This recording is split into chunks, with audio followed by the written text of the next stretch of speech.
1 প্রতিদিন 100 বার সুবহান আল্লাহ পাঠ করলে 1000 সওয়াব লেখা হয় এবং 1000 গুনাহ মাফ করা হয়।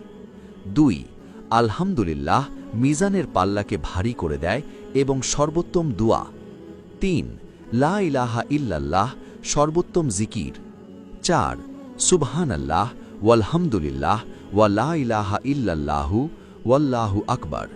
এই কালিমাগুলি আল্লাহর নিকট অধিক প্রিয় এবং নবী সাল্লাল্লাহু আলাইহি ওয়াসাল্লাম বলেন, পৃথিবীর সমস্ত জিনিসের চাইতে আমার নিকট অধিক প্রিয়। 5 যে ব্যক্তি সুবহানাল্লাহি ওয়া বিহামদিহি প্রতিদিন 100 বার পাঠ করবে, সমুদ্রের ফেনা পরিমাণ সগীরা গুনাহ থাকলেও তাকে মাফ করে দেওয়া হবে। 6 নবী সাল্লাল্লাহু আলাইহি ওয়াসাল্লাম বলেন, সুবহানাল্লাহি ওয়া বিহামদিহি সুবহানাল্লাহিল আযীম।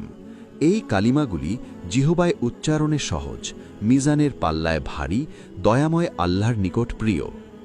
7 যে ব্যক্তি সুবহানাল্লাহিল আযীমি ওয়া বিহামদিহি পাঠ করবে, প্রতিবারে তার জন্য জান্নাতে একটি করে জান্নাতি খেজুর গাছ রোপণ করা হবে। 8 নবী সাল্লাল্লাহু আলাইহি ওয়াসাল্লাম বলেন, লা হাওলা ওয়ালা কুওয়াতা ইল্লা বিল্লাহ হচ্ছে জান্নাতের গুপ্ত ধনসমূহের মধ্যে একটি গুপ্ত ধন। 9 নবী সাল্লাল্লাহু আলাইহি ওয়াসাল্লাম বলেন,